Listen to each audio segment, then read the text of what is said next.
여러분들의 마음이 즐거우십니까?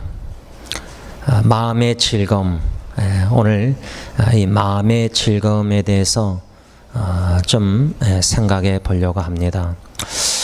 만일에 마음에 즐거움이 있으시다면 무엇으로 인해서 마음에 즐거움이 있으십니까?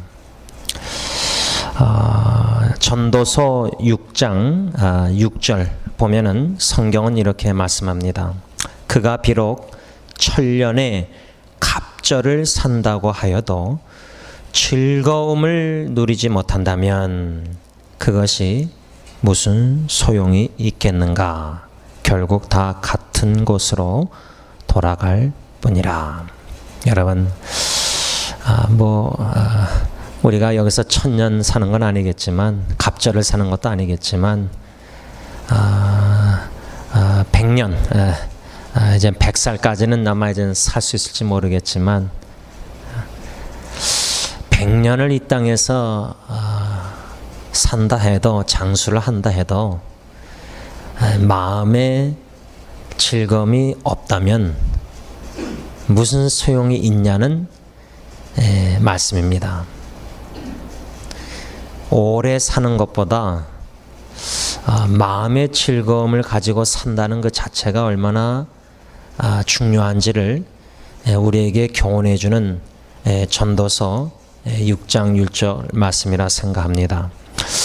전도서를 우리가 이미 수요기도회 때 다 묵상했지만 마음의 즐거움을 생각할 때 전도서 6장 6절 말씀 중심으로 전도서를 한번 뒤돌아볼 때 전도서에서 무슨 기쁨, 즐거움을 우리에게 가르쳐 주는가? 다시 말하면 무엇을 우리가 하면서 즐거워하고 기뻐해야 되냐?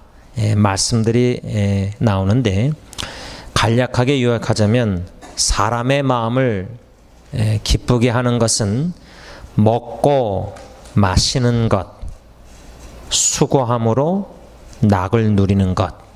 이렇게 전도서 2장 24절, 3장 13절, 8장 15절에 말씀해 주고 있습니다. 여러분, 이 말씀을 한번 우리 자신에게 진짜 적용해 볼 때 우리의 마음을 기쁘게 하는 것, 먹고 마시는 것, 먹는 기쁨, 즐거움, 마시는 기쁨, 즐거움. 제가 새벽기도 때 잠깐 나눴지만 월요일날 안덕일 전도사님 찾아뵀을 때 침대에 누워 계시는 것 자체가 너무 괴로우신 거예요. 보니까 침대 밑에 이렇게 좀 푹신하게 무슨 이렇게 특별한 걸 깔아놨는데도 고통스러우신 거예요. 어느라도 좀 간호사들하고 대화가 되면은 베개를 한 3개가 있던데 머리 외에 한 2개가 됐는데 이걸 움직여줘야 되거든요. 베개를 좀 등 쪽으로 어느 정도 밀어야 되고 어느 정도 이렇게 해가지고 조절해서 전도사님이 편한 위치에 그걸 베개를 껴서라도 몸을 틸트 움직여주고 또 뭐 가운도 있어서 그걸 접어가지고 막 이렇게 장갑 끼고 해드리니까 너무 좋아하시던데 그러다가 좀 있으면 요거 좀 빼달라, 베개를 좀 빼달라. 호흡하시는 것도 또 힘들어하시는 모습을 보아서 간호사한테 얘기하니까 이제 숨 쉬는 거 추이면 10분 동안 이렇게 전기 꽂고 호흡기 같은 게 껴서 뭐 이렇게 하던데 많이 약해지신 모습을 보면서 고통스러워하신 모습을 보면서 식사도 이제 못 하시니까 그걸 박춘희 권사님처럼 그걸 꽂아놨더라고요. 똑같은 비슷한 거를. 그러니까 여러분 우리가 제가 지난주에 설교하면서 그 YMCA에서 운동할 때 미국 어르신 빨리 걷지 못하신 분 얘기하면서 제가 이 걸을 수 있다는 것도 참 감사되겠다 나눴잖아요. 근데 월요일날 전도사님 뵈면서 참 생각을 많이 하게 되더라고요. 여태까지 교회 어르신들 돌아가시 전에 양로원 이렇게 찾아뵙고 했지만은 전도사님도 많이 지금 육신이 약해지셔서 식사를 못 하신다는 거 입으로.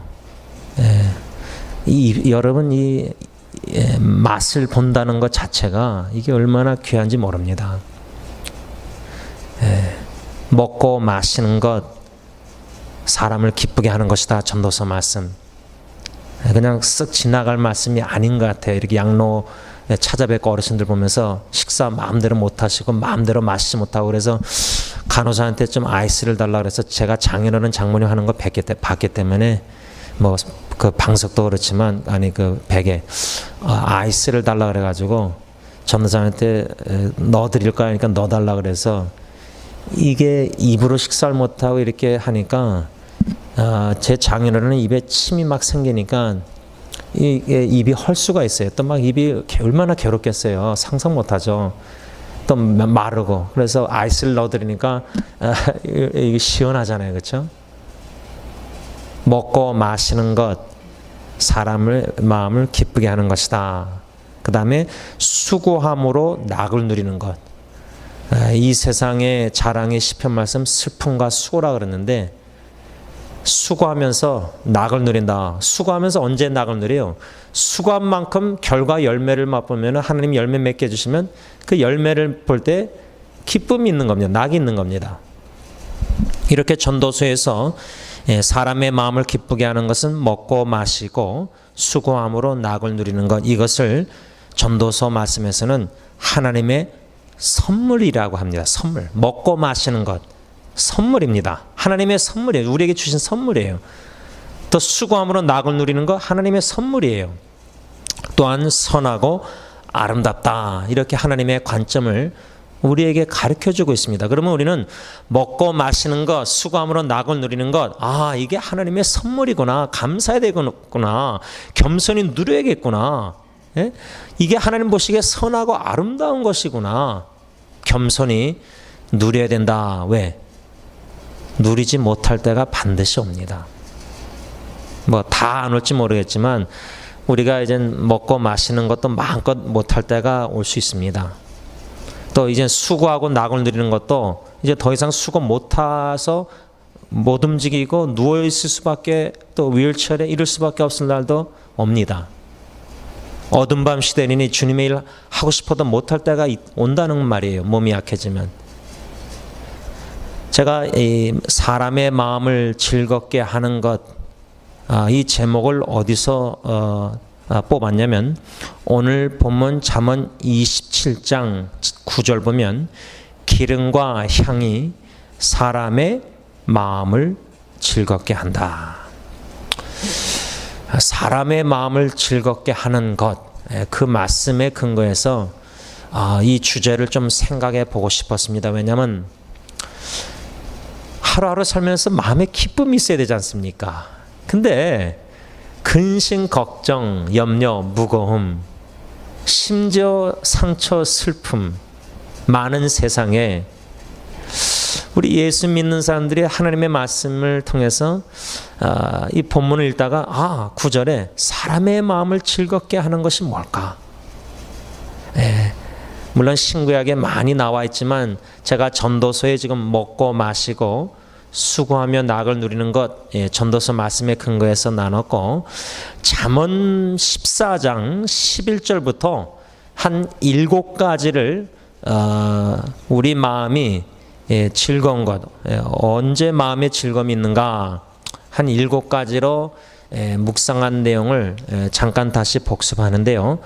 잠깐 한번 들어보시기 바랍니다. 첫째로 14장 11절에 근거해서 우리의 장막이 흥할 때 우리 마음에는 즐거움이 있다. 우리의 장막 할 때 적용을 한다면 저는 좁게 얘기하면은 가정을 장막, 또 주님의 교회 장막, 좀 더 크게 생각하면 하나님의 나라, 이것을 한 3가지로 저는 그렇게 적용했는데, 다시 말하면 여러분 가정이 흥할 때 마음에 기쁨, 즐거움이 있습니다. 근데 반대로 얘기하면 가정이 흥하지 못하고 가정에 문제와 여러 가지 이런 일들이 자꾸만 터지고 어려운 일이 있으면은 마음에 즐거움이 아니라 가정만큼 마음에 무겁게 하고 슬프게 하고 힘들게 하는 게 없습니다. 예, 가정이니까. 그래서 반대로 생각하면 가정이 흥하면은 마음에 즐거움이 있지만 가정이 흥하지 못하고 자꾸만 뭐 무너지고 문제 터지고 막 어려움이 있고 하면은 즐거움을 빼앗아 갑니다. 가정을 생각할 때 그렇게 적용할 수 있고요. 교회도 마찬가지입니다.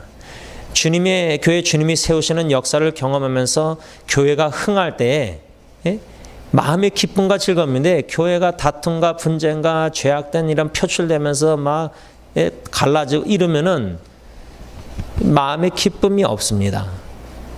근데 이 14장 11절에 장막이 흥할 때를 저는 하나님의 나라를 적용할 때 하나님의 나라가 확장될 때 흥할 때 그게 우리의 기쁨이 됩니다. 그냥 가정의 존재 목적이 교회이고요. 교회의 존재 목적이 하나님의 나라라면은 결론적으로 가정과 교회가 흥해서 기쁨이 있지만은 그것이 다 목표가 뭐죠? 하나님의 나라가 흥하는 겁니다. 그럴 때 우리 마음에 즐거움이 있다는 거예요. 둘째로 14장 잠언 14장 14절에 근거해서 적용할 때 교훈을 어떻게 받았냐면 우리가 진실하게 살아갈 때 우리 마음에 즐거움이 있다. 진실하게 살아갈 때. 근데 우리가 거짓말하고 속이고 과장하고 과장도 어느 면은 거짓말이죠. 그러니까 정직하지 못하고 진실하지 못하고 거짓되면은 속이고 그러면은 마음에 기쁨이 있을 수가 없죠. 죄를 짓는데. 안 그렇습니까? 사탄, 거짓의 아버지 사탄을 좋아하는 거짓말하면 우리가 기뻐할 수가 없죠. 예수 믿는 사람이. 오히려 진실 대신 하나님처럼 주님처럼 진실한 삶을 살아갈 때 우리 마음에 기쁨이 있는 거예요. 그러니까 거짓말하면 마음에 기쁨이 있으면 그건 잘못된 겁니다. 진실하게 살아갈 때. 셋째로 잠언 14장 15절에 근거해서 주님만 믿고 주님의 뜻대로 행할 때 우리 마음에 즐거움이 있다. 그러니까 우리가 뭐 직장 생활하든 가정 생활하든 무엇을 하든지 간에 먹든지 마든지 주님의 영광을 사용할 때 주님만 믿고 주님 뜻대로 행할 때 당연히 기쁨이 있어야 되지 않습니까? 내 뜻대로 마옵시고 주님의 뜻대로 해서 주님의 뜻을 행할 때 오는 그 만족감 기쁨. 넷째로 14장 16절에 근거해서 하나님을 경외함으로 악을 떠나 살아갈 때 우리 마음에 즐거움이 있다. 하나님을 경외하면 당연히 악을 미워하잖아요. 그렇죠? 악을 떠나 살잖아요. 우리가 하나님을 경외하지 않고 죄를 범하고 악을 행하면은 죄악을 가까이 하면 마음의 양심의 가책 속에서 기쁨과 즐거움이 없어집니다. 그러나 하나님을 경외함으로 악을 행하지 않을 때 여러분 욥기서의 욥이 하나님을 경외했잖아요. 그렇죠? 그런데 그런 고난이 왔잖아요. 그렇죠? 그런데도 입술로 원망하면서 죄를 안 범했어요. 근데 우리는 입술로 죄를 범하고 원망하고 하면서 그러면은 하나님을 경외하지 않음으로 죄를 범하면 마음에 기쁨이 없죠. 불평 원망하면서 사는데. 다섯째로 잠언 14장 19절에 근거해서 우리가 선으로 악을 이겨나갈 때 마음에 즐거움이 있다. 악을 어떻게 이겨나갑니까? 선으로 악을 이겨나가야 됩니다. 여섯 번째로 21절에 근거해서 우리가 이웃을 사랑할 때 마음의 즐거움. 이웃이라 할 때 가정도 부부도 이웃이고 자식도 이웃이고 부모님도 이웃이고 다 할 때 이웃을 사랑할 때 마음의 즐거움과 기쁨이 있지 주의 사랑 비칠 때 기쁨 원의 찬송과 가사 있잖아요. 그렇죠? 근데 예수님의 계명처럼 이웃 사랑 안 하면은 미워하고 다투고 이러면은 마음의 기쁨 즐거움을 있을 수가 없죠. 예수님 계명 순종해서 이웃 사랑할 때 기쁨이 있는 거죠. 한 가지 더 14장 23절에 근거해서 우리가 열심히 수고할 때 우리 마음에는 즐거움이 있다. 열심히 수고할 때 게을러서 부지런하지 않고 일하기 싫어하고 수고하기 싫고 놀고 먹고 이러면서 기독교인들이 그러면 마음에 즐거움이 있을 수가 없죠.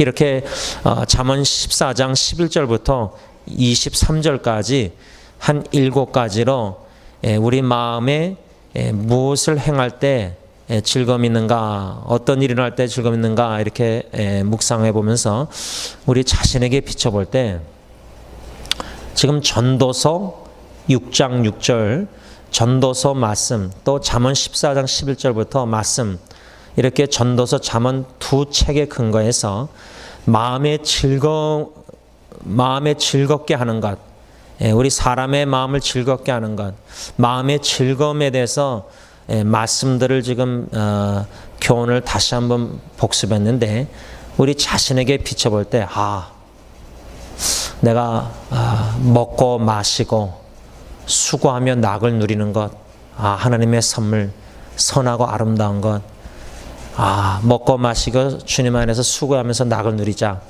그러면 마음에 즐거움이 있다.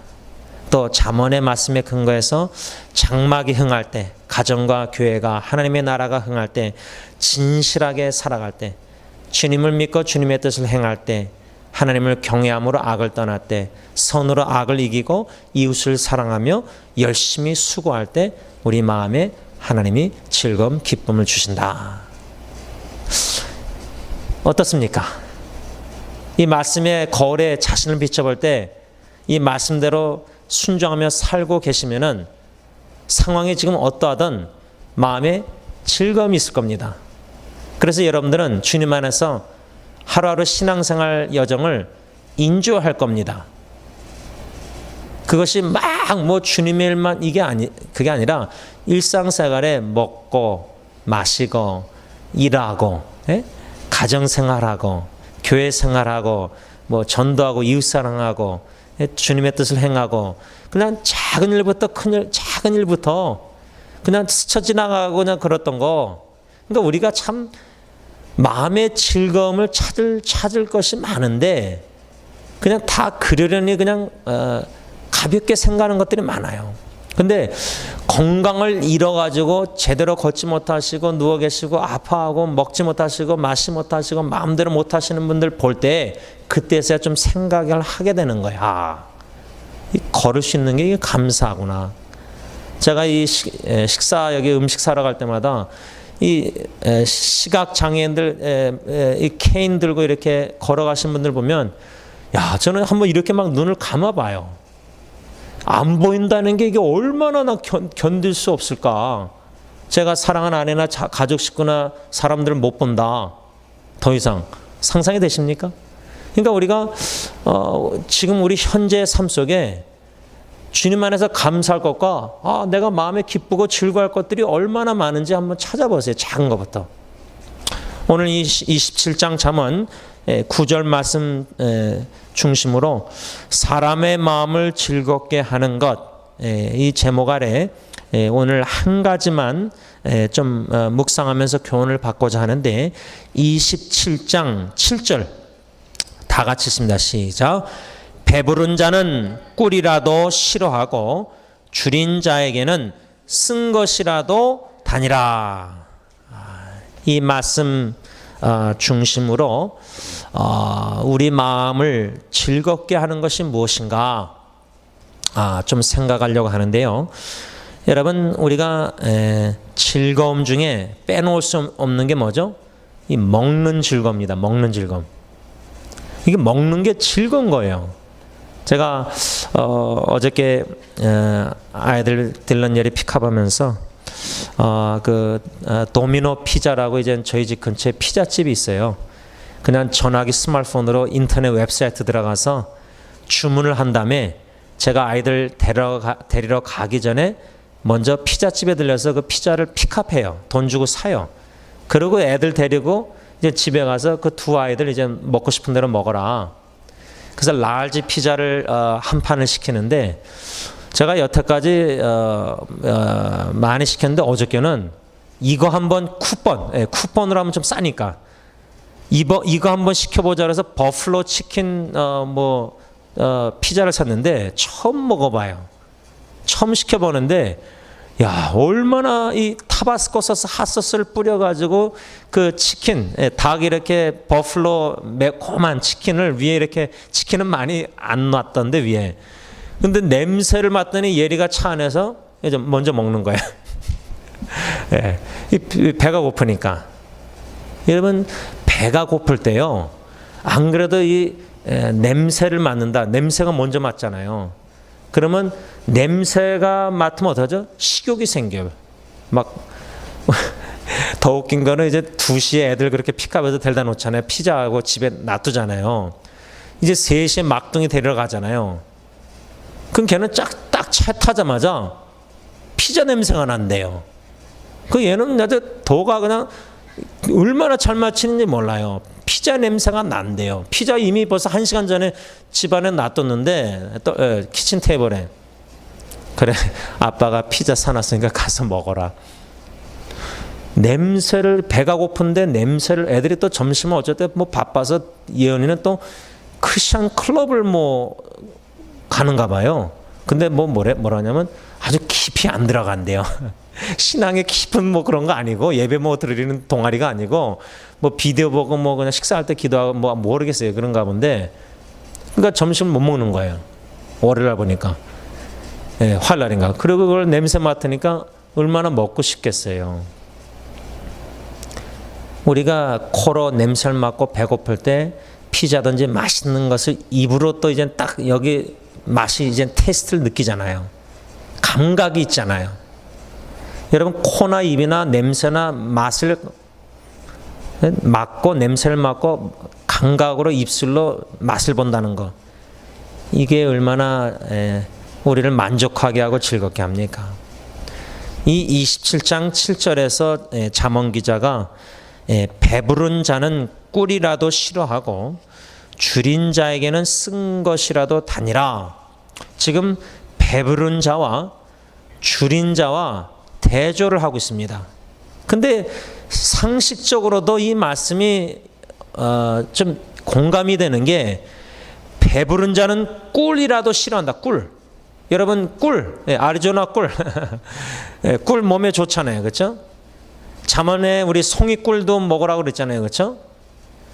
근데 배부르면요, 아무리 내가 좋아하는 음식 맛있어 하는 거, 좋아하는 것도요, 앞에 갖다 놔도 배부르면 먹습니까? 안 먹습니까? 안 먹어요. 못 먹어요. 안 그렇습니까? 근데 줄인 자에게는 쓴 것이라도 다니라. 쓴 것. 음식이 단 것이 없고 먹을만, 배고프면 뭐 막 먹잖아요. 그렇죠? 제가 그걸 어디서 보냐면 요즘 강아지, 우리 집 강아지 이제 많이 친해졌어요. 왜? 자꾸만 주니까 먹을 거. 근데 예은이 앞에서 또 먹을 거 줬다가 그냥 구박받았어요. 프렌치 프라이 예리 사준 거 좀 남은 거 그냥 요 정도 잘라서 그냥 던져줬거든요. 얘는 자꾸만 부엌에 들어오니까 나 쫓아서 뭐 주는 줄 알고 컨디션이 됐어요. 그거 줬다가 뭐 사람 알고 봤더니 사람 음식을 개한테 주면 개가 일찍 죽는데, 병 걸려서. 전 몰랐어요. 그런데 뭐 예언이는 또 거기다가 더 나가서 구박할 때 뭐라냐면 거기 독이 들어있는지 어떻게 아냐. 그래서 내가 속으로, 야, 이 네 언니가 먹은 건데 무슨 독이 있냐고. 그러니까 막 보니까 다 나름대로 개 사랑하는 거예요. 나 빼놓고. 그러니까 제가 서열 마지막에 우리 집에서 보니까 이제 그렇게 됐어요. 구박하는 사람이 한 2명 있어요. 우리 집에 4명 중에. 그 강아지가요, 자기 개밥도 있는데 영양가 있는 거 항상 부엌에 들어가서 제 아내가 쿡할 때나 이렇게 이러면은 떨어지는 것을 막 냄새 맡아서 뭐 떨어진 건 먹어요. 사람도 굶주리면요, 막 그렇게 허겁지겁 막 먹지 않습니까? 내가 아주 좋아하는 음식도 아닌데. 근데 저는 이 말씀 속에서 잠언 기자가 배부른 자, 줄인 자, 꿀은 달잖아요. 그 다음에 쓴 거 다 지금 대조하잖아요. 컴패러슨 하는 거 아니에요. 그렇죠? 이 뜻이 뭘까? 이 의미가 뭘까? 박윤선 박사님은 어떻게 주석했냐면 이것은 비유다, parable, 비유라고 하면서 배부른 자는 교만한 자를 비유하고 줄인 자는 겸손한 자를 비유한다. 이렇게 해석했어요. 그러면서 뭐라고 말씀하냐면 교만한 자는 배부른 자, 교만한 자는 꿀과 같은 하나님의 말씀을 싫어한다. 그러나 줄인 자, 즉 겸손한 자는 쓴 것, 즉 고난도 달게 받는다. 이렇게 해석을 하셨어요. 참 흥미로운 해석인데 만약 이 박윤선 박사님의 해석이 맞다면은 오늘 이 잠언 27장 7절 말씀의 의미 교훈은 뭐냐면 사람의 마음을 즐겁게 하는 것은 겸손한 마음으로 하나님의 말씀을 사랑하여 고난도 달게 받는 것이다. 제가 이 글을 페이스북이나 이렇게 올려놨더니 어느 한국에 있는 지체가 목사님 저는 아직도 고난을 달게 받는 것, 이 즐거움, 여러분 주님을 위해서 고난을 달게 받는다. 말씀을 꿀처럼 여겨서 말씀을 먹고 말씀을 묵상하고 말씀을 깨닫는 그 기쁨. 여러분 아까 수고하면서 낙을 누리는 거 전도서 마음을 기쁘게 한다 그랬잖아요. 그러면 말씀에 헌신해서 수고해야 됩니다. 말씀에 헌신해서 시간 투자하고 열심을 내고 수고 안 하면은 낙을 누리는 것, 즉 깨달음을 누리는 그 낙이 없습니다. 막 찾을 때 찾은 바 되잖아요. 두들려야 되잖아요.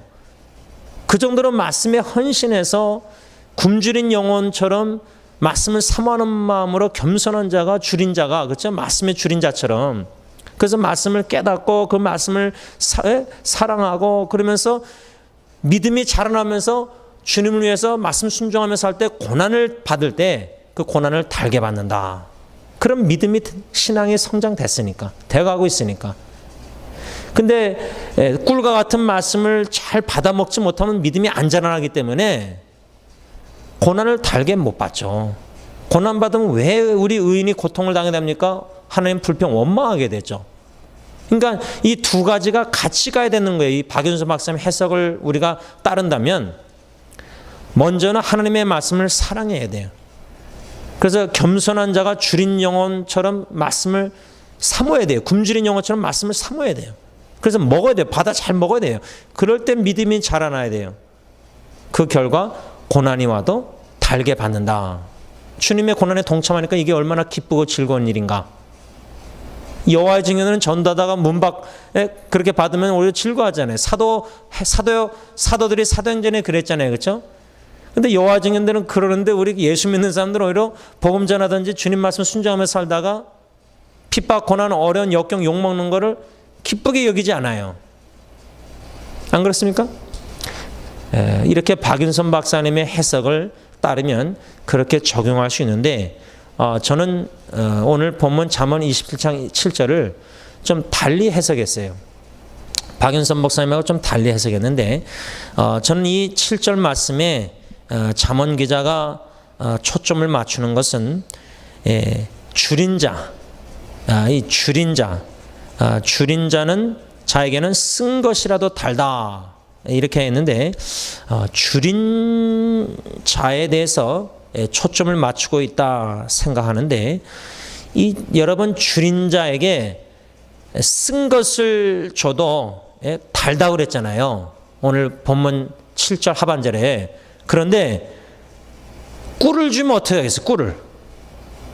27장 7절에 배부른 자는 꿀이라도 싫어하고 줄인 자에게는 쓴 것이라도 다니라 이렇게 썼는데 줄인 자에게 쓴 것 말고 쓴 것도 달다고 여긴다면 꿀을 주면은 줄인 자에게 얼마나 좋아하고 달고 먹겠어요.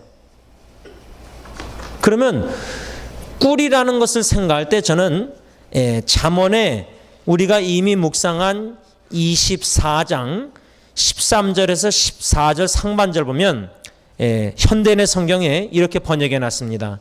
내 아들아 꿀을 먹어라. 이것이 좋다. 특별히 송이꿀은 더 달다. 이와 같이 지혜도 달콤한 것이다. 그러므로 지혜를 얻어라.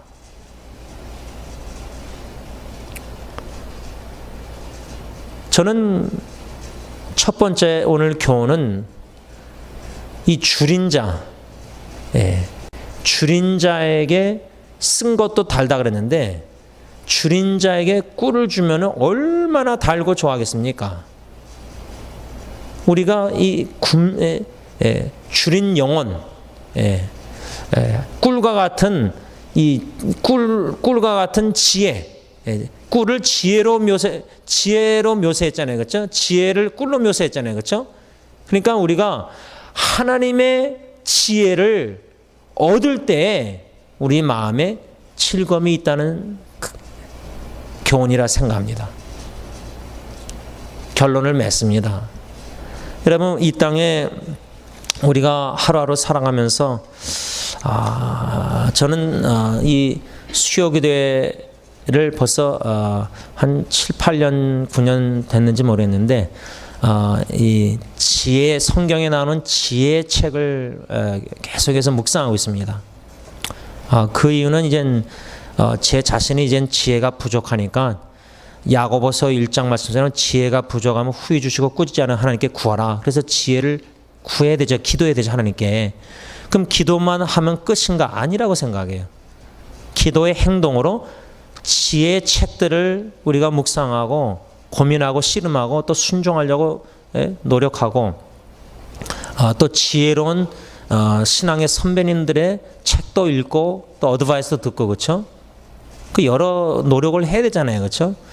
그런 관점에서 이제 한 가지 노력이 이제 지혜 책을 묵상하는 건데 오늘 이 7절 말씀, 우리의 마음을 즐겁게 하는 것, 꿀과 같은 지혜, 이 하나님의 지혜가 있을 때 우리 마음에 즐거움이 있다. 이런 교훈을 받는 거예요. 그러면 우리가 이 지혜를 얻기 위해서 먼저 기도하고 또 지혜를 얻고자 우리가 지혜 책을 묵상하고 또 성경 말씀을 주야로 묵상하고 아까 박윤수 박사 해석처럼 줄인 자, 즉 겸손한 자를 비유한다. 겸손한 자가 꿀과 같은 하나님의 말씀을 사랑하고 주야로 묵상하고 그 묵상하는 가운데 지혜를 얻어서 지혜를 얻으면 주님을 위해서 받는 고난도 우리가 주님의 고난에 동참한다는 은혜를 알고 달게 받고 그 고난 가운데서도 하나님을 기뻐하지 않는가, 그 말이에요.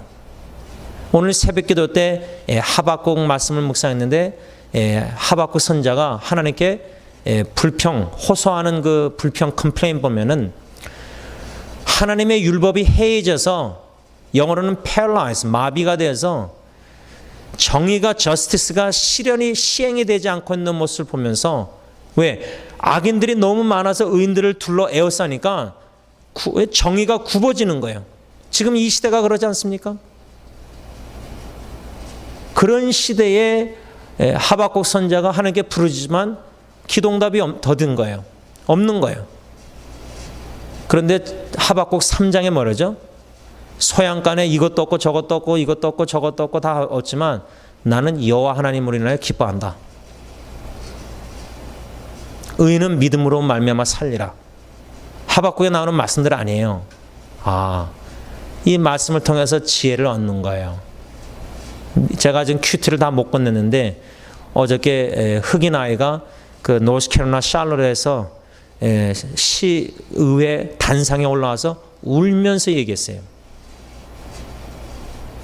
지금 43살 된 흑인이 주차장에서 아들 학교에서 기다렸다가 경찰이 용의자인 줄 알고 어떻게 해가지고 죽임 당했잖아요. 흑인이. 아이가 자녀가 7명이래요. 그 7명은 이제 아버지를 잃은 거 아니에요. 그러니까 이 여자아이가 울면서 만일에 자기 아빠 엄마가 총 맞아 죽으면은 또 어떤 흑인 꼬맹이 아이는, 남자아이는 자기가 이제 흑인으로서 자라나면서 미국에서 커서 이제 총 맞아 죽을까 봐 두려워하는 그런 발언을 하더라고요. 그 꼬맹이들이, 초등학생들이. 흑백 갈등, 인종차별 여러 가지 지금 여러 가지 원인이 있겠죠. 이런 일들이 일어난 게, 그렇죠? 미국에 지금 공평, 정의가 시행되지 않고, 그렇죠? 이런 일들이 일어나고 있는 이 미국 현재 법이 존중이 되지 못하고, 그렇죠? 정의가 실현되지 못하고, 이런 때에 어떻게 마음의 즐거움이 있을 수 있겠습니까? 소수민족들이, 그렇죠? 만일에 우리는 하박국 말씀처럼 지혜를 얻은 거예요. 아, 의인은 믿음으로 말미암아 사는 거다. 그러니까 우리가 상황을 바라보고 눈으로 이게 아니라 오직 주님을 믿는 믿음으로 살아갈 때, 그러면서 하박국 3장에 교회를 생각할 때, 뭐 사회를 생각할 때, 가정 이것도 없고 저것도 없고 많이 부족하고 연약하고 뭐 없고 그러나 하박국 선자는 여호와로 인하여 나는 기뻐하겠다. 여호와는 나의 힘이시다. 이 말씀을 통해서 지혜를 얻는 거예요. 하나님이 주시는 지혜를 오늘 구하면서 지혜를 얻을 때 우리의 마음에 즐거움이 있다, 그 말입니다. 기도하겠습니다. 오늘 주신 말씀을 생각하시. 지난번 영어 사역 연합 수련회 가서 마지막 날인가 아침에 바깥에 그 폴치에 혼자 앉아서 경치를 좀 보고 있었습니다. 학생들, 청년들, 대학생들은 이제 안에 있었고 방 안에, 저는 이제 혼자 바깥에서 나무, 뭐 산, 또 멀리 건물들이 보이지만 가만히 그냥 앉아서 생각하는데 새소리가 나길래 보았더니 한 2마리 새가 어느 종류인지 모르지만 날아다니다가 나무에 앉고 그저 어떤 한 순간의 그 장면이지만 그날 그 순간에는 그 새를 보면서 성경 말씀이 생각났습니다. 생각난 성경 말씀은 마태복음 10장 29절에서 31절인데 제가 읽겠습니다. 참새 2마리가 한 아사리온에 팔리지 않느냐? 그러나 너희 아버지께서 허락하지 아니하시면 그 하나도 땅에 떨어지지 아니하리라. 너희에게는 머리털까지 다 세신 바 되었나니 두려워하지 말라. 너희는 많은 참새보다 귀하니라. 물론 이 말씀을 다 외우지 못했지만 이 말씀이 어렴풋이 생각나면서 든 생각은, 날아다니는 저 새, 나무에 앉아있는 저 새를 보면서 하나님께서 저 새도 다 먹이시는데 그 생각하니까 무엇을 먹을까, 무엇을 마실까, 입을까 염려 걱정하는 삶, 참새도 다 먹이시는데, 그렇죠? 새도. 그리고 성경 말씀은 저와 여러분들 피조물이 하나님의 형상으로 지음받은 저 여러분들이 새보다 더 귀하다. 안 그렇습니까? 예수, 귀한 주님 예수님 십자가에 생명 주시기까지 저와 여러분들을 구원해 주셨는데, 저와 여러분들이 그렇게 하나님 보시기에 존귀한 자들인데 새하고 비교가 되겠습니까? 그러면 새도 다 먹이시고 다 기르시고 하신다면은 우리도 하나님께서 다 책임지셔서 일용할 양식 주시고 공급해 주시고 다 길러주시고 채워주시고, 그런데 우리 사람들이 얼마나 연약하고 미련하고 믿음이 부족하냐면 또 내일 걱정합니다. 또 염려합니다. 또 미래를 걱정합니다. 하나님을 더욱더 믿고 의지해야겠다, 이런 결론적인 생각을 그날 그 새들을 바라보면서 말씀 속에서 묵상하는 가운데 교훈을 받았습니다. 오늘 본문 잠언 27장 8절을 보면요, 고향을 떠나 유리하는 사람은 보금자리를 떠나 떠도는 새와 같으니라. 이 새, 떠도는 새, 보금자리를 떠나 떠도는 새. 여기서 보금자리를 떠나 떠도는 새 하면 저는 철새가 생각납니다. 철새. 철새는 계절을 따라 서식지를 이동하는 철새라. 이 철새하면은 제가 언젠가 기독교 인터넷 신문에서인가 본 기억나는데 철새 교인이란 말 들어보셨습니까? 자기 집과 같은 교회, 보금자리와 같은 교회가 없이 여기저기 떠돌아다니고 이 교회 갔다 저 교회 갔다 옮겨 다니고 아마 그런 교인을 가리켜서 철새 교인이라고 하는 것 같은데 여러분 우리가 우리 집 있잖아요. 집, my house, my home. 직장생활 일하시고 다 뭐 사회생활 나가서 있다가 저녁에 일 끝나고 집에 들어갔을 때 저도 이젠 사역 마치고 이젠 집에 들어가면은 sweet home.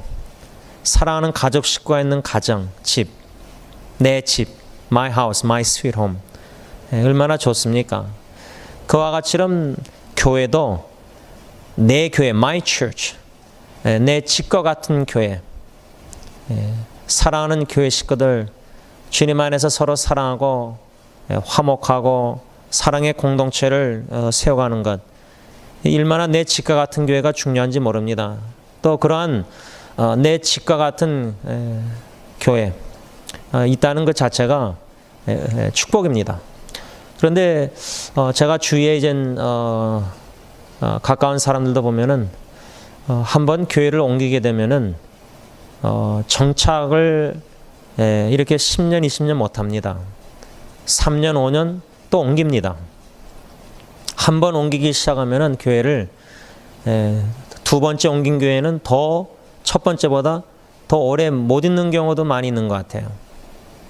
그러니까 철새 교인할 때 철새 오늘 보금자리를 떠나 떠도는 새 이 말씀을 생각할 때 철새가 생각났고 철새를 생각하니까 철새 교인이 생각난 겁니다. 여러분 오늘 이 본문에서 왜 잠언 기자가 보금자리를 떠나 떠도는 새에 대해서 말을 했는가? 그 이유는 상반절 보면요. 고향을 떠나 유리하는 사람, 고향을 떠나 유리하는 사람을 말씀할 때 고향을 떠나 유리하는 사람은 마치 보금자리를 떠나 떠도는 새와 같다. 이렇게 비교, illustration, 예를 드는 겁니다. imagery. 그러면 보금자리. 여러분 우리가 독수리 나무 위에 이렇게 보금자리 만들어 놓고 어미 독수리가 새끼 독수리 뭐 지렁이든지 뭐 물어다 주는 이런 거 뭐 봤잖아요. 텔레비에서. 그렇죠? 그 보금자리가 얼마나 중요합니까? 높은데. 그렇죠? 아무도 못 오게 지키는. 근데 보금자리를 떠나 떠도는 새. 그러니까 지금 여러분 떠돌아다니는 교인들이 얼마나 많은지 모릅니다. 이 교회 가봤다가 또 뭐 마음에 안 들면 또 저기에 갔다가 그렇게 옮겨 다니면서 점점 더 까다로워질 확률도 많은 것 같아요. 이 교회는 뭐가 마음에 안 들고 이 교회는 또 이게 좋으면 또 이게 마음에 안 들고 이런 생각들이 판단하는 것들이 저지멘트한 스피릿이 점점 많아지는 것 같아요. 그러니까 계속 보금자리 한 교회 집과 같은 보금자리와 같은 교회 없이 내 집과 같은 교회 없이 한번 떠나고 이러면서 자꾸만 떠돌아다니다 보면은 마음에 드는 교회가 없는 거예요. 지금 잠언 기자는 이렇게 보금자리를 떠나 떠도는 새와 같다. 누가? 고향을 떠나 유리하는 사람. 여러분 성경에 고향을 떠난 사람 누가 있죠?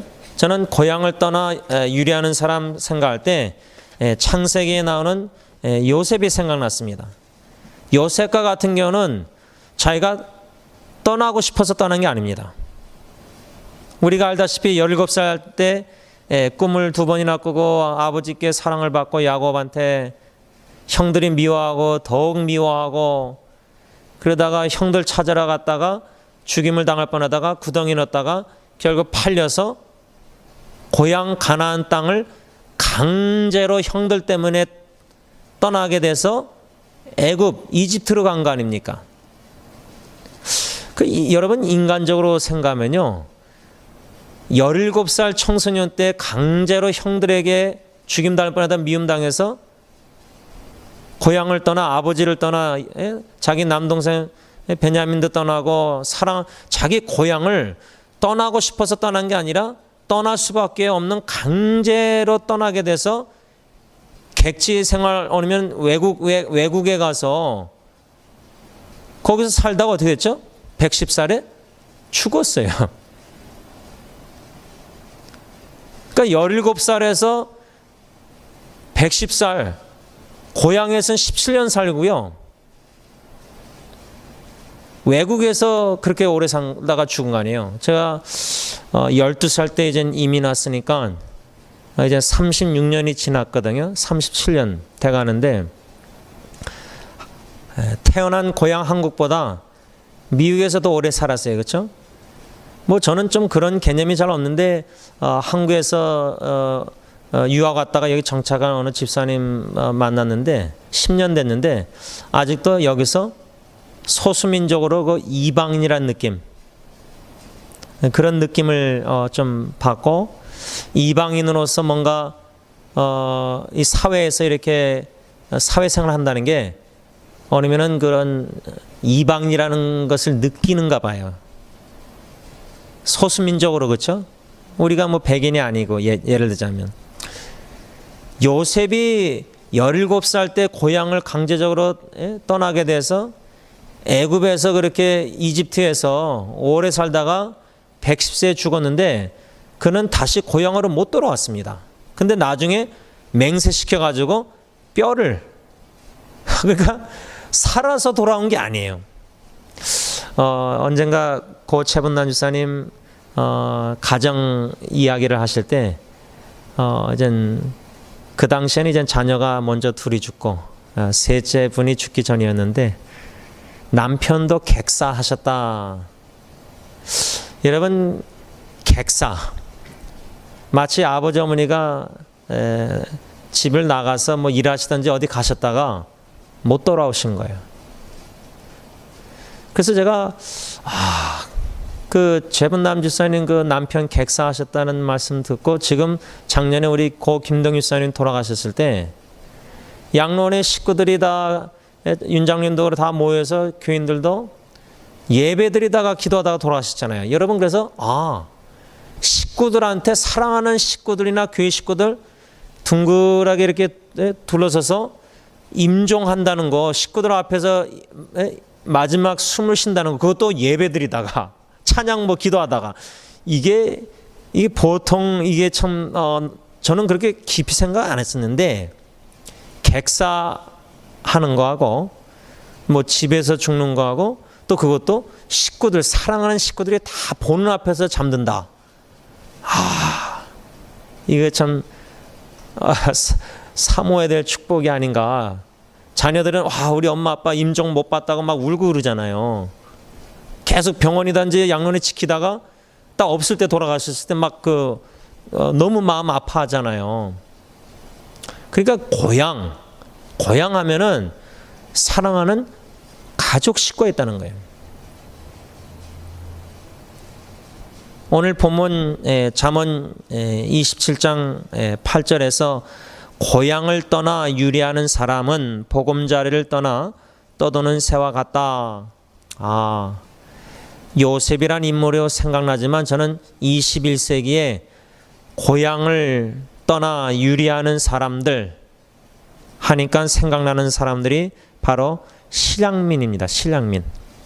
가끔 뉴스에 전해볼 때 금강산 막 우리 실향민 분들 저희 아버님도 그러고 장인어른도 그러고 다 이북 분들인데 6.25 전쟁 이후로나 다 남으로 오시고 또 식구들 있는 분들도 있잖아요. 지금 또 이렇게 탈북 하신 분들도 있고 자기 고향의 이북에 가족들이 다 있는데 그 얼마나 금강산 그때 막 그럴 때 보고 싶고 울고 막 그러잖아요. 그 얼마나 고향에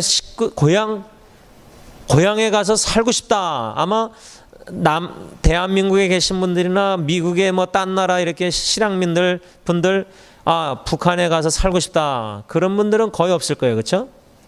그러나 왜 그 고향을 그리워하죠?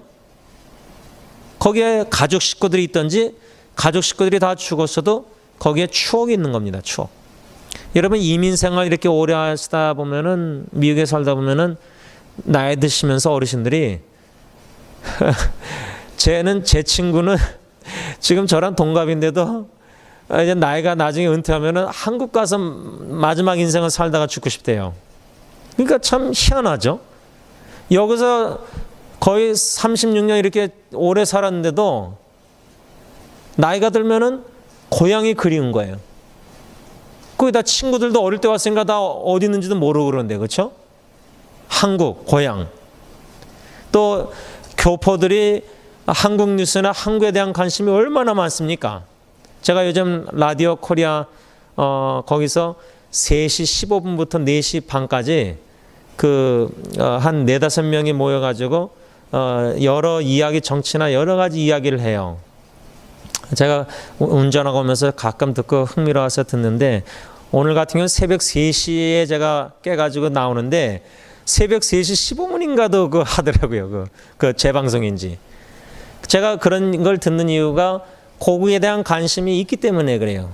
고국의 정치나 고국의 경제나 고국의 여러 가지 북한하고 텐션 상황이나 또 교회나 여러 가지 고국에 대한, 그래서 뉴스를 제가 꼬박꼬박 채널 9시 뉴스나 8시 10분 뉴스, 한국 뉴스를 8시 40분 뉴스를 꼬박꼬박 들어요.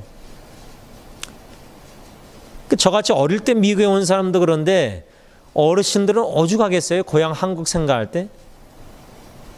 오늘 이 잠언 기자가 우리에게 주고자 하는 교훈, 고향을 떠나 유래하는 사람들.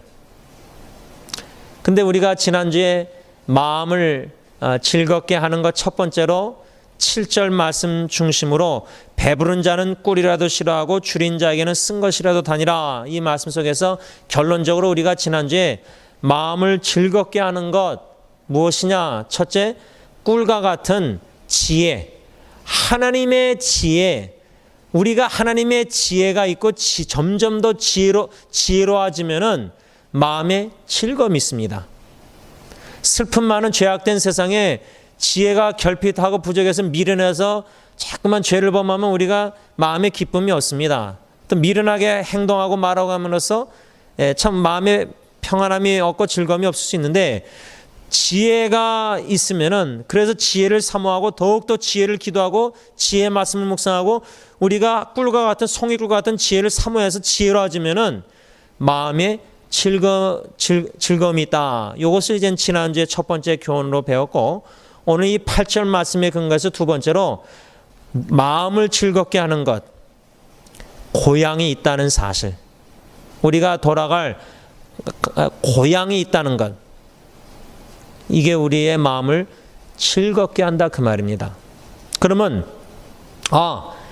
내가 태어난 곳 한국으로 은퇴하고 돌아가서 사는 게 그게 너무 기쁘고 즐겁고 막 기대가 되고, 그 말이 아니라 우리의 참 고향, 히브리서 11장 15절 16절 현대인의 성경으로 읽겠습니다.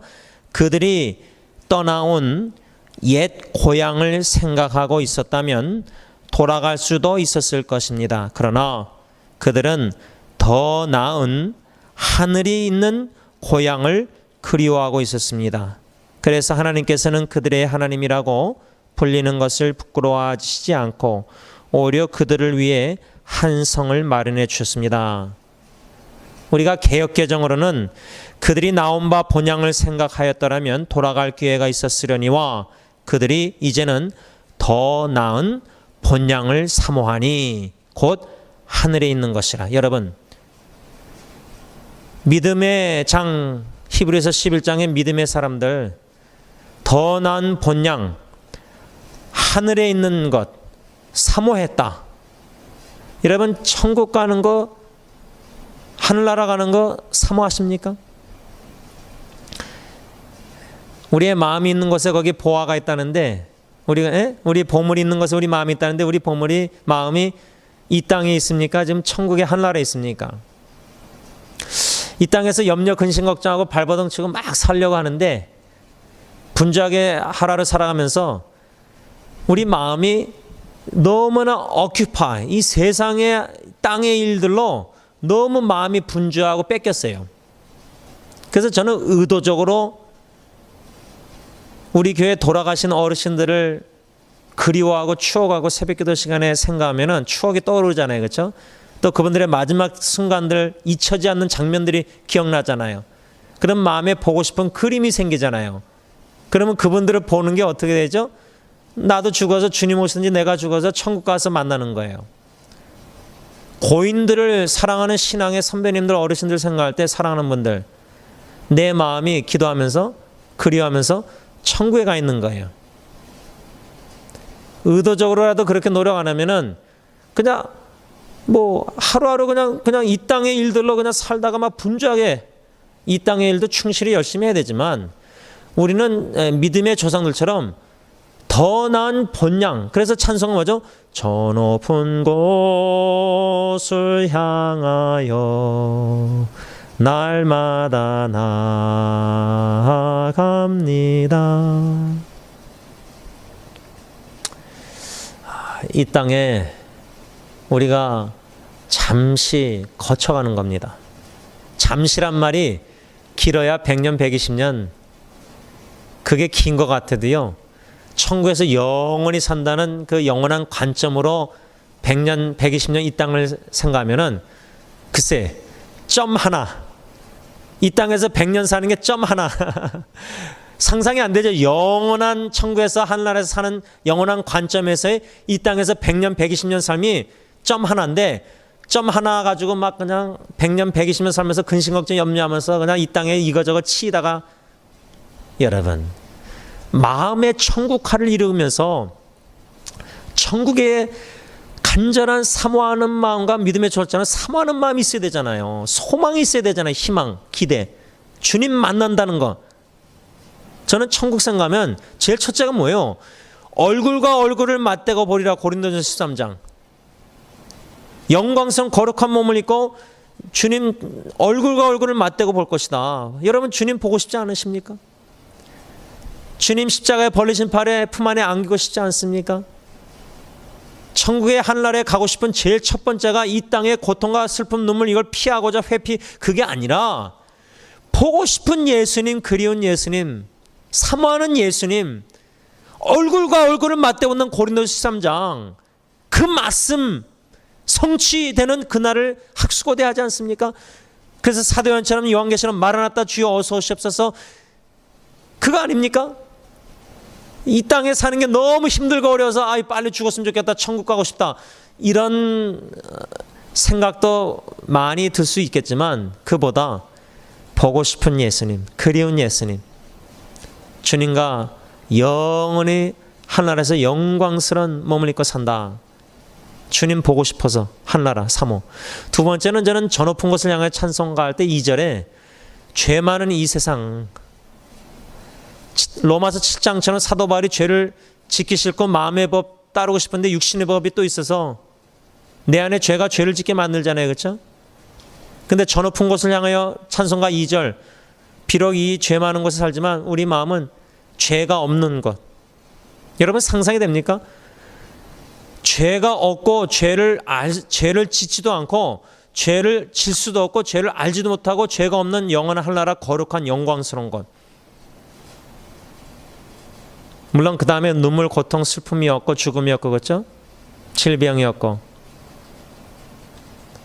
믿음의 조상들은 더 나은 본향 하늘의 천국, 하늘나라 소망하며 사모하면서 나아갔다 그 말입니다. 이 얼마나 마음의 즐거움과 기쁨과 축복받은 자들입니까?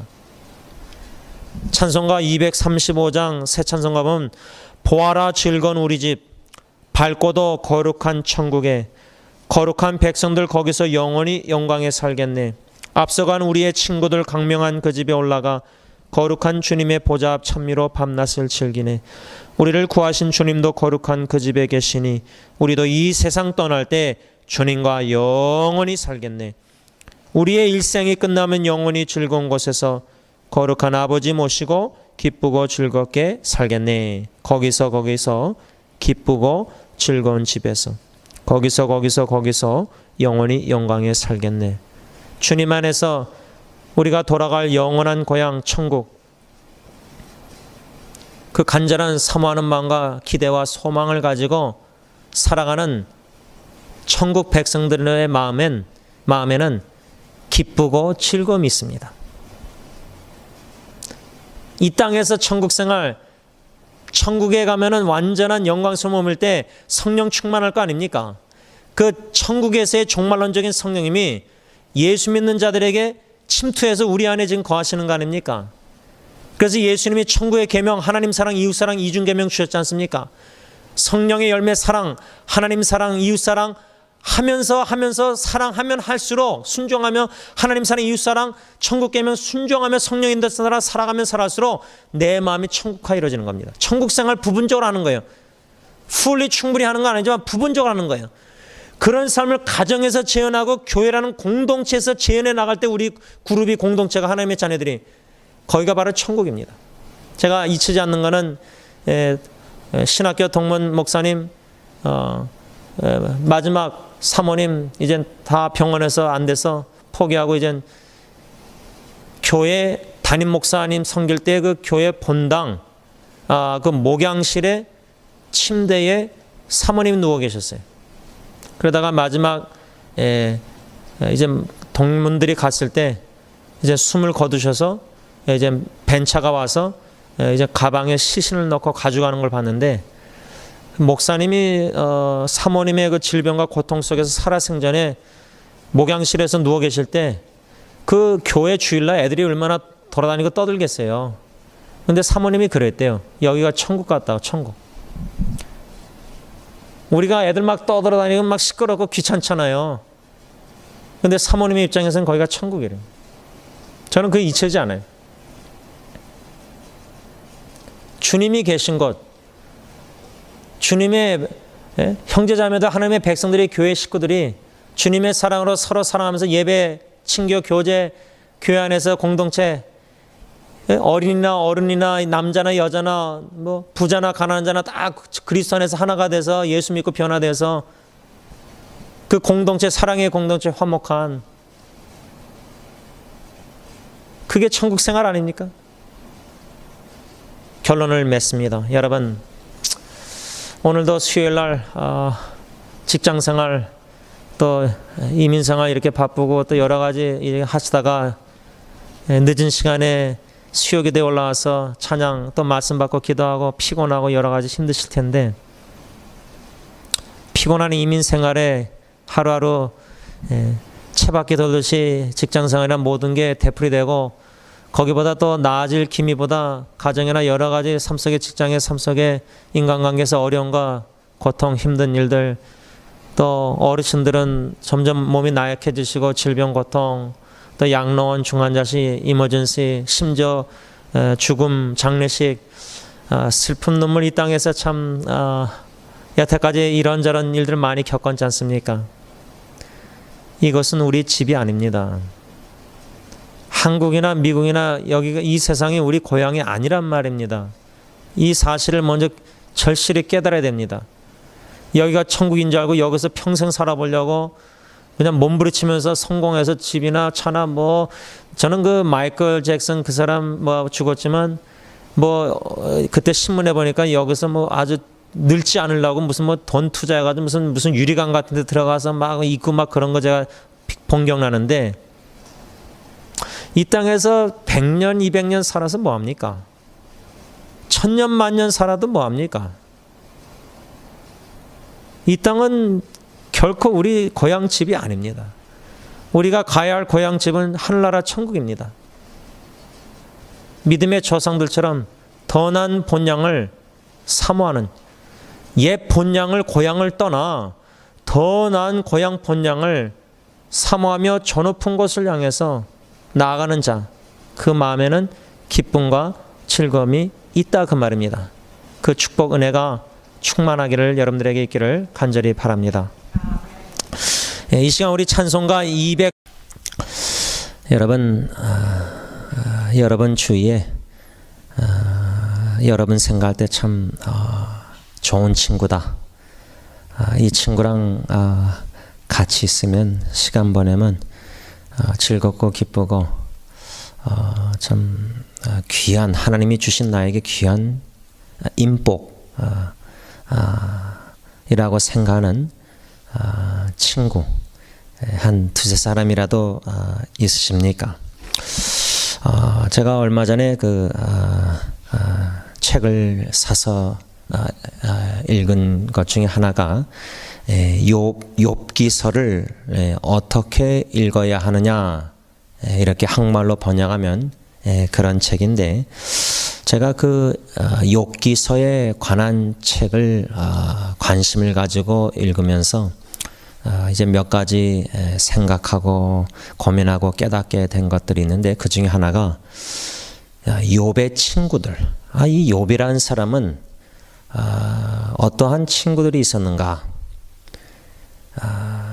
그가 고통을 당하고 참 자녀들이 죽고 물질도 다 있고 자신도 그렇게 너무나 고통스러운 상황이 있었는데, 여러분들이 이미 알고 있듯이 욥의 친구들이 와서 처음에는 너무나 끔찍한 친구와 관경에 그렇게 처해 있으니까, 그런데 그 말씀들을 쭉 읽다 보면은 친구들이 욥에게 하는 그 말들의 내용들의 핵심은 뭐냐면, 저자에 의하면, 책 저자에 의하면, 너가 이렇게 고통당하고 이러는 거는 너 죄 때문이다, 그거예요. 어미는 생각하면은 죄 때문에 이런 결과를 겪을 수 있습니다. 다시 말하면 저와 여러분들이 죄를 보면서 이런 하나님의 공의로운 거룩한 징계 속에서 건강을 잃을 수 있고 물질도 잃을 수 있고 또 심지어 사랑하는 자녀도 죽을 수 있고 그럴 수 있을지 모르겠지만, 욥의 상황은 그게 아니었습니다. 그러니까 욥의 친구들이 가지고 있던 나름대로의 원리, 죄를 범하면 고통을 당한다, 죄를 짓지 않고 순종하면 형통한다, 그러니까 의인은 형통, 악인은 고통, 이 원리를 생각하면은 맞는 것 같은데 그게 100% 맞는 건 아니란 말입니다. 다시 말하면 하나님의 공의의 관점으로 볼 때는 의인은 형통, 악인은 고통. 그런데 하나님의 섭리 지혜의 관점으로 보면 의인도 고통을 당할 수 있고 악인이 형통할 수도 있다는 겁니다. 그게 바로 시편 73편 아삽의 시에 보면은 의인은 고통을 당하는데 악인은 형통하니까 질시하고 질투해서 자기가 미끄러질 뻔했잖아요. 제가 이 책을 읽으면서 이 욥의 친구들의 관점에서 악인은 고통, 의인은 형통, 욥이 악인이고 죄를 범했기 때문에 이런 고통을 다 당하는 거다는 전제 원리를 가지고 와서 그런 모든 얘기를 하니까, 욥이 욥기서 16장 2절에 miserable comfort, 자기 친구들을 가르쳐 한국말로 번역하면은 나를 비참하게 만드는 위로자다. 여러분, 내가 너무 힘들고 어렵고 참 이것을 어디 나눌 데도 없고 하나님께 기도하지만 또 하나님이 공동체라는 교회나 이렇게 형제자매 관계에서 위로를 하게 하시고자 또 이 수평적인 주님 안에서의 형제자매 공동체 교회 관계가 있잖아요. 그래서 내가 너무 힘들고 어려워서 내 속마음을 부인한테, 남편한테, 부모님한테, 또 친구한테, 교회 성도님한테 나누는데, 딱 듣다가 당신 아마 하나님 앞에 죄를 보면서 그런 거니까 빨리 회개하라. 그러면 여러분 기분 좋습니까? 나의 죄 때문에 아닐 수도 있는데 나는 또 그렇게 생각 안 하고 있는데, 친구가 너의 죄 때문에 무슨 죄인지 모르겠지만 아마 너의 죄 때문에 그런 고통을 당하니까 하나님께 기도해보고 죄를 깨닫고 회개하라. 그게 100% 맞을 수가 없잖아요. 그렇죠? 그러니까 욥의 입장에서 욥의 친구들은 자기를 너무 비참하게 만드는, 전혀 위로가 안 되는 그런 위로자들이었다, 그 말입니다. 여러분들 주위에 친구들을 생각할 때 이런 욥의 친구들 같은 친구들이 있다면은 여러분들이 힘들고 어려울 때 그 친구들에게 안 갈 겁니다. 가봤자 위로가 안 되고 오히려 나를 더 비참하게 만들고 더 괴롭게 만드니까 누가 그런 친구들한테 찾아가겠습니까? 오늘 본문 27장 9절에 잠언 기자가 기름과 향이 사람의 마음을 즐겁게 하나니 친구의 충성된 권고가 이와 같이 아름다우니라. 친구의 충성된 권고, 그 권고가 마치 기름과 향이 사람의 마음을 즐겁게 하듯이 친구의 충성된 권고가 이렇게 아름답다. 우리의 마음을 즐겁게 한다. 여러분 어떻습니까? 친구의 충성된 권고라는 그 단어의 히브리어 원어 뜻은 영혼의 권고라. 그래서 박윤수 박사는 뭐라고 말하냐면 참된 친구의 권고는 말뿐만 아니고 영혼으로 간절하게 권면하는 사랑이다. 여러분들이 진정으로 그리스도의 마음으로 사랑으로 사랑하는 친구, 진짜 그 친구를 위해서 여러분들이 매일매일 생각하고 기도하고 있는데 그 친구가 뭐 하나님께 죄를 범하든지 멀어지든지 뭔가 잘못되어 가는 거 있을 볼 때 그냥 기도만 하기보다 기도하는 가운데 성령의 인도하심 따라 진짜 가서 말을 해야 되겠다. 사랑으로 권면하고 권고해야 되겠다. 그럴 때 권고할 때 여러분들이 그 친구와 관계에서 앞에서 참 신실하고 진실되게 그리스도 안에서 신뢰할 만한 삶의 본을 보여줬다면 그 친구는 여러분들이 어떠한 권고를 해도 이 친구가 날 사랑해서 이 신실한 친구가 참 나한테 날 사랑해서 이렇게 간곡히 간절하게 권고하는구나 말하는구나. 그 사랑을 신뢰할 만한 친구에게 사랑을 느낀다는 말입니다. 그 권고의 말을 통해서. 근데 여러분 이것을 부부관계나 뭐 가정에서 적용할 때도 진짜 우리가 그리스도의 사랑을 느껴야 되잖아요. 상대방한테 말할 때 사랑을 느껴서 예를 들면 남편이 아내한테 사랑하는 마음으로 기도하면서 간곡히 간절하게 당신 이제 물론 말하는 방법도 있겠죠. 먼저 칭찬하고 위로하고 격려하다가 하나님의 말씀에 비춰볼 때 하나님은 당신에게 우리에게 이것을 원하십니다. 우리는 이 뜻에 순종해야 됩니다. 뭔가 하나님이 지혜 주셔서 성령의 인도하심을 할 때 그 동기는 뭐죠? 모티베이션 사랑입니다. 사랑하는 마음으로 우리가 우리 가족 식구 특히 또 자녀에게도 사랑으로 권고하잖아요. 제가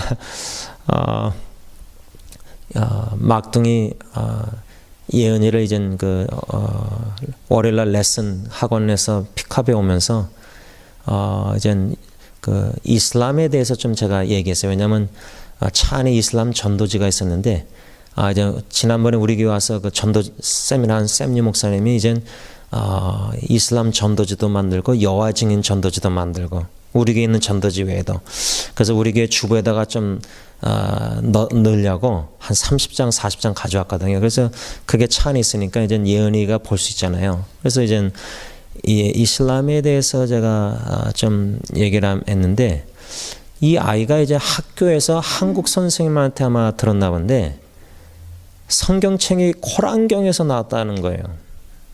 제가 그걸 듣고 아마 이제 제가 그래서 그건 잘못된 선생님이 잘못 가르쳐 준 거다. 그런데 이제 뭐 그 얘기하니까 아마 이제 그 한국 선생님한테 학교에 엄마들인지 부모들이 막 이메일 와가지고 아이한테 그 잘못된 종교 가르침 가르치지 말라는 컴플레인이 들어왔었나 봐요. 그걸 알고 있더라고 예은이가. 제가 그 월요일날 그 차 안에서 그 한 몇 분 대화를 통해서 좀 아빠로서 가정의 영적 지도자로서 아이에게 성경을 제가 셋 중에 그래도 그 아이를 제일 많이 성경책 읽어줬거든요. 밤마다. 근데 학교 가서 그냥 선생님한테 그 얘기 듣고 제가 이슬람에 대해서 얘기하는데 이제 물론 잘못된 거 자기도 알겠지만 어느 정도는 코란경에서 성경책이 나왔다는 말 듣고 그걸 선생님한테 들은 거예요. 아무래도 부모의 말보다 뭐 친구나 학교의 이런저런 미디어 유튜브의 말을 더 민감하게 들을 나이고, 그러니까 이게 너무나 미혹의, 거짓 사탄의 미혹에 노출되어 있는 거예요, 우리 자녀들이. 그렇죠? 우리도 그렇지만. 제가 이것을 보면서 저는 항상 그 자녀를 위해서, 우리 교회 자녀들도 그러지만, 우리 교회 어른 식구들도 그러지만, 하나님의 복, 영적인 복, 인복, 물질의 복. 이젠 제가 그런 결혼 때 주례자가 목사님이 그걸 주셨는데, 아무리 물질의 복 받아도요, 신앙, 영적인 복과 인복이 없으면 그건 그 영혼을 망칩니다. 그래서 항상 믿음, 신앙의 영적인 복은 제일 중요한데, 그래서 우리 자녀들을 위해서 길 때도 이들이 진짜 하나님의 은혜로 예수 그리스도를 나의 구주로 주님을 믿을 때 인격적인 만남이 있어야 됩니다. 그냥 주입식으로 부모 쫓아서 교회 나와가지고 내가 예수 믿었다 고백하고 뭐 세례받고, 그런데 그런 엔카운터, 예수님 사랑을 십자가에서는 못 느끼는 거예요. 그냥 주입식으로 그냥 교회 다니다가 그러다가 나중에 자기가 이제 하나님을 안 믿고 예수를 안 믿고 부인할 수가 있거든요. 그래서 그런 영적인 축복, 은혜의 구원의 은총을 위해서 예수님 인격적으로 만남을 위해서 자녀를 위해서 기도하면서, 두 번째는 좋은 신앙 친구들이에요. 동지들이에요. 그 예수 안 믿는 친구들 만나면은, 특히 우리 형제들이 그런 예수 안 믿는 여자친구나 이렇게 만나면은 신앙을, 교회를 떠날 위험이 많아요. 그래서 좋은 신앙의 동지 친구들을 위해서, 특히 뭐 어떻게 하겠습니까? 학교잖아요. 학교 다니는 자녀들은 학교에서 좋은 기독교 친구들을 만나야 되거든요. 뭐 똑똑한 공부 잘하는 친구보다 진짜 진실되고 신실하고 착하고 신앙 좋은 친구들, 순수한 아이들. 예?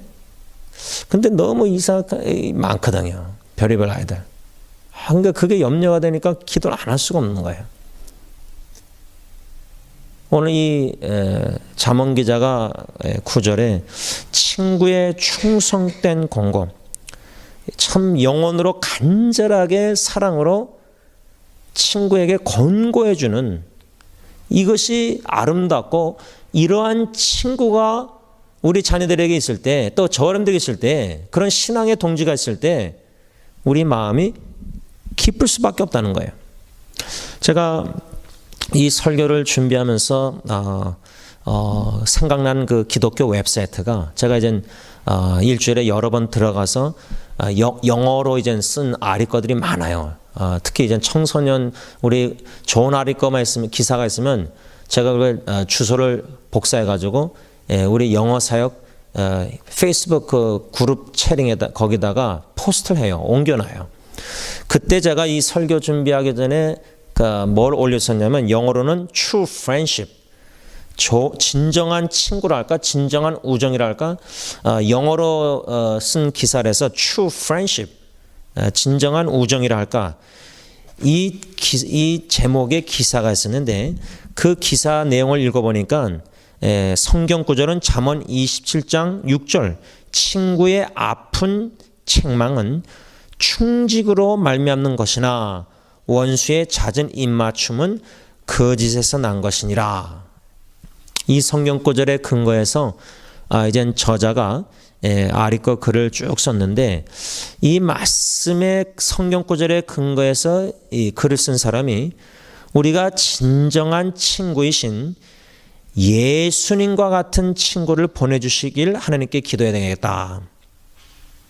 그러니까 진정한, 여러분, 우리가 주님과 주님을 믿고 의지하고 친밀한 친교를 가질 때, 교제할 때, 찬송가 죄짐 맡은 우리 구주 3절인가 보면은 진짜 친구이신 예수님.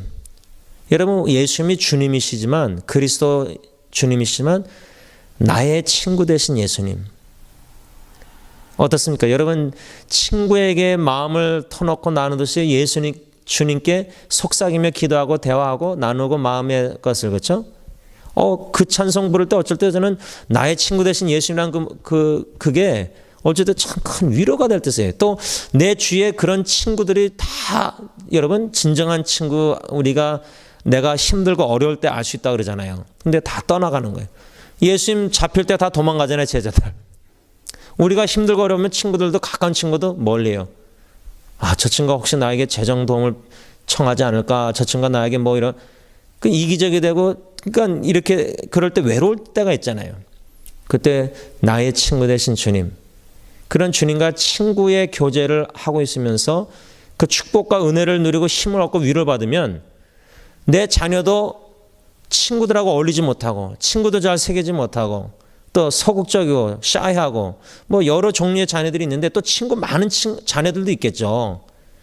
근데 그런 많은 친구들 중에도 진짜 한두 명 부모 입장에서는 신앙의 동지 친구가 참 충성되게 권고하고 책망까지 하고 마음이 찔리고 상처가 돼도 그를 잘못된 길로 갈 때 내 자녀의 친구가 신앙의 동지가 책망까지 해주고 권고해줘서 영혼을 사랑해서 올바르게 걸어가게 해주는 친구 한 사람만 내 자녀에게 있어도 이거 얼마나 큰 축복입니까? 물론 내 자녀가 다른 친구한테 신앙 친구에 그런 친구가 돼줘야죠. 그런 자녀를 양육을 해야 되는 게 큰 책임이죠, 부모. 근데 여러분 자녀도 봐야 되지만 우리도 마찬가지입니다. 제가 카카오톡 방 여러 개가 있는데 이젠 교회 카톡방도 있지만 웨스민스터 신학교 카톡방을 이젠 있는데 한 15명 있어요, 저까지. 물론 채링 다 안 해요. 몇 명만 목사님들 하는데 저는 이게 없었어요. 네, 카톡방이, 목사님들 방이. 근데 여기서 주시는 또 귀한 은혜가 있어요. 동역자의 뭔가 그런 사랑 속에서 주시는 은혜가 있는데 이게 어카노바한 그룹이 필요합니다. 구역이든지 교회에서든지 직장이든지 친척이든지 뭔가 같이 기도하고 같이 나누고 또 신앙의 친구가 한두 명은 꼭 있어야 됩니다. 충직한 친구.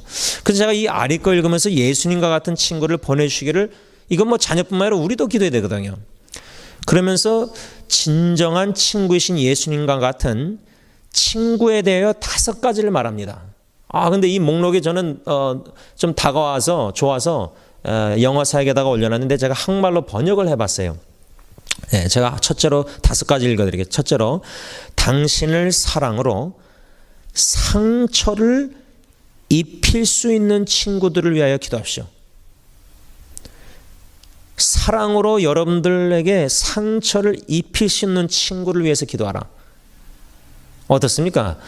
여러분 주위에 참 내가 잘못하고 신앙으로 여러 가지 교만하고 뭐 여러 잘못할 때 참 내 영혼을 사랑해주고 진정으로 나를 책망해줄 때 내가 상처 입을 정도로, 그래서 바르게 잡아주는, 이 친구한테는 내가 상처 입어도 난 좋아, 날 사랑한 줄 믿으니까, 신뢰하니까, 그런 친구 한 명 있습니까? 진짜 이 친구가 사랑으로 책망해도 난 상처 입어도 난 좋다. 이게 이제 첫 번째 기도고요. 둘째로, 당신을 세워주는 친구를 위해 세워주는. 첫째는 상처를 입힐 수 있는 친구, 세워주는 친구. 여러분 다윗 있잖아요. 다윗 왕이 되기 전에 사울에게 도망 다닐 때 나발을 만나잖아요. 나발, 미련한 남자. 그때 다윗이 그 나발 집안을 다 400명 데리고 가서 다 죽이려고 그랬어요. 근데 나발의 부인 아비갈, 지혜로운 여인, 그 여인이 다윗을 막았어요. 여러분 부부 관계도 친구잖아요, 그렇죠? 주님 안에서 우리는 뭐 다 친구잖아요. 나이를 떠나서 민족과 피부 다 떠나서 그리스도 안에서는 형제자매지만 또 요한복음 15장 보면 예수님은 우리를 친구로 여기신다는 거예요. 그 우리도 친구로 형제자매, 예수님도 친구, 우리 예수님의 형제들이 다 친구잖아요. 그런 친구 성경적인 개념 속에서 참 서로를 세워주고, 서로를 세워주는, edifying, 빌드업 해주는. 상처 입힌다는 거는 얼면 죄나 교만함을 무너뜨리는 거고, 그 다음에 다시 리빌딩, 재건, 세워줘야 되잖아요. 셋째로, 당신에게 상처 입힐 정도로 사랑하는 친구들에 대하여 감사. 첫 번째 목록하고 비슷하죠? 그건 기도고, 두 번째는 그런 친구가 있다는 거 감사된다는 감사. 넷째로, 다른 사람들의 상처들도 초대하십시오. 이게 참 중요하다고 저는 생각해요. 제가 인터넷 사역하면서 상처 입은 지체들, 주님께서 성령이 역사하시는 거 보면 그 사람들의 상처를 나에게 초대한다, 인바이트한다. 그러면은 첫째는 물론 경청하고 듣고 사랑하는 마음을 듣고 기도하는 마음으로 듣고 성령님이 생각나게 하시는 말씀을 또 나누고, 또 서로를 위해서 그 사람을 위해서 기도하고 그런 주님 안에서 관계, 친구, 교제 속에서 그 사람의 상처가, 친구의 상처가 내 상처가 되는 것. 지금 제 친한 친구가 너무 가정에 여러 가지 삶 속에 어려움, 힘듦이 있는데 그 얘기 들을 때마다 막 제가 오히려 이모션이 막 열받고 힘들 때가 있는데 그런 거는 좀 위험하고 그거보다 그리스도의 사랑으로 그 고통과 아픔에 같이 동참하는 상처를 같이 여러분 아내가 남편 입장에서 아내가 아프면 나도 아파야 되잖아요. 마음이. 왜? 한 몸이기 때문에. 그런 쪽으로 생각하면은 진짜 친구가 그 정도로 친한 친구예요. 주님 안에서. 그 친구의 상처를 초대하는 거예요. 내가 마음이 열리는 거예요. 같이 아파. 우는 자와 같이 울고 그렇죠? 이런 friendship, 이런 true friendship, 이런 진정한 우정. 이건 진짜 너무 중요하다고 생각합니다. 마지막 5번째 그 저자가 뭐랬냐면 사랑으로 상처 입는 사람의 친구가 되십시오. 여러분 예수님이 바리새인들하고 친구 되셨습니까? 바리새인들은 죄인들, 텍스 컬렉터, 세리들, 창녀 다 멀리했습니다. 자기들이 거룩하다고 율법 지킴으로 의롭다움을 얻는다고 자기의 self righteousness, 그러니까 교만한 거예요. 여 앞에서 자랑하면서 기도하는데 세리는 맨 뒤에서 가슴 치고 고개도 못 들잖아요. 예수님의 말씀 비유 그렇죠?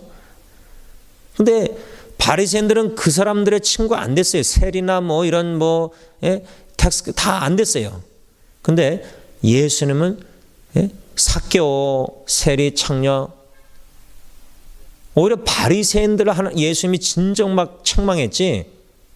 그러니까 예수님은 그런 소외된, 그래서 우리가 진정으로 예수님을 믿는다면은 참 사랑을 체험하고 그리스도의 사랑이 있다면은 교회 안에서도 좀 소외된 사람, 참 힘든 사람, 좀 어려운 사람 주위에 이 사람은 친구도 있고 신앙생활 잘하고 열심히 좋은 친구 다 그러면 걱정이 안 되잖아요. 근데 힘들고 어렵고 상처 있고 신앙이 막 흔들리고 이런 자식들 중에도 더 말 안 듣고 미운 어린 새끼 예를 들자면 이 더 신경 쓰지는 사람이 있잖아요. 상처 입는 사람의 친구가 되십시오. 이게 진정한 우정이다. 그 말이에요. 여러분, 이 세 번째 우리가 지금 사람의 마음을 즐겁게 하는 것, 친구, 이렇게 충직한 친구의 권고, 이런 친구가 있는 것이 우리의 마음을 즐겁게 하는 것이다 라는 세 번째 교훈인데, 이 말씀을 들으면서 여러분 어떻습니까? 이런 친구가 여러분들의 주위에 한 사람이라도 있냐 이 말입니다. 한 사람. 아니면은 저와 여러분들이 주위의 친구들에게 지금 오늘 본문 말씀 9절처럼 친구의 충성된 권고, 진짜 저와 여러분들이 그 영혼을 사랑하는 마음으로 영혼의 권고, 간절하게 사랑으로 내가 권고하는 그런 친구가 되어주고 있는가? 그런 친구를 있는지 점검하기 전에 내가 지금 그런 친구가 되고 있는가? 비춰볼 때 결론을 맺으면 저는 인터넷 살아가면서 모르는 사람들 이렇게 블로그를 통해서 말씀을 듣고 이렇게 저한테 상담하고 물어보는 지체들이 있어요. 전혀 누군지도 몰라. 이름도 모르고 나 얼굴도 모르는데 그런 지체들은 이제 카톡이나 이제 답변할 때 딱 생각나는 말씀을 그냥 나눠요. 디렉틀리. 물론 기도하면서 지혜롭게 조심 나누지만, 근데 제 전도 대상자 친구들, 물론 이제 믿지 않기 때문에 이들에게 다가갈 때 진짜 내가 사랑으로, 영혼을 사랑함으로 권고할 때 그 친구들에게 상처가 될 수 있는 말도 하는가 이 말이에요. 제가 한번 그 팔가구 킹슬린가 그 뷔페, 고기 뷔페집에서 이제 전도대상자 친구들 그때 이제 3명을 다 같이 만났는데 4명. 그 중에 한 명이 이제 참 술을 너무 좋아해요. 근데 그때 이제 1대1로 하지 못하고 같이 있는 자리에서 이젠 한 번도 20년 동안 25년 동안 말을 거의 안 했어요. 제가. 그게 벌써 한 1, 2년 됐는데 그때 제가 말을 했어요. 너무 술을 좋아하고 마시니까 제가 뭐라고 말했는지 잘 생각 안 났는데 그 친구가 충격을 받았다는 건 제가 알아요. 충격을 받았어요. 지원이가 여태까지 그런 말 안 했는데 20몇 년 후에 제가 말을 하니까 충격을 받은 거예요. 근데 이제 전도대상자에게 충성된 공고가 어떤 것인가 이것도 고민해 봐야 되는데 저는 개인적으로 교회 식구들 가정 다 이렇게 인간관계 볼 때 상대방에게 상처가 될까 봐 말을 못할 때가 많아요. 물론 제가 실수도 잘못해서 상처 입힐 때도 많겠지만 농담도 하고. 근데 진정으로 이 말은 꼭 하고 싶고 기도하면서 너무 내가 염려되고 걱정되고 또 실망도 되고 이 말은 꼭 해주고 싶은데 모르겠어요. 성령님이 막으시는 건지 아니면 내가 내 의지로 상처 입힐까 봐 안 하는 건지 아니면 내가 저 사람에게 말해서 듣지 않을 것 같아서 그런 건지 또 말해도 이 사람에게 유익되는 것보다 오히려 더 역반응을 일으킬 수도 있고 여러 가지 생각이 많겠지만 성령님이 인도하시는 참 말씀을 생각할 때는 그 말씀을 딱 말하는 게 지혜롭게 사랑으로 그 말씀을 얘기하는 게 좋다고 생각합니다. 그 사람이 듣든지 안 듣든지 그 사람이 듣고 상처 입든지 안 입든지 그건 이제 하나님께 맡기고 나의 책임은 그 영혼을 사랑하는 마음으로 그리스도 안에서 친구로서 그 영혼이 범사에 잘 되길 바라는 마음으로 간절한 마음으로 기도하고 성령 인도 따라 하나님의 말씀을 권고를 충실히 해야 될 땐 해야 됩니다. 그럴 수 있는 저와 여러분들 되시길 바랍니다. 기도하겠습니다. 이 시간 주신 말씀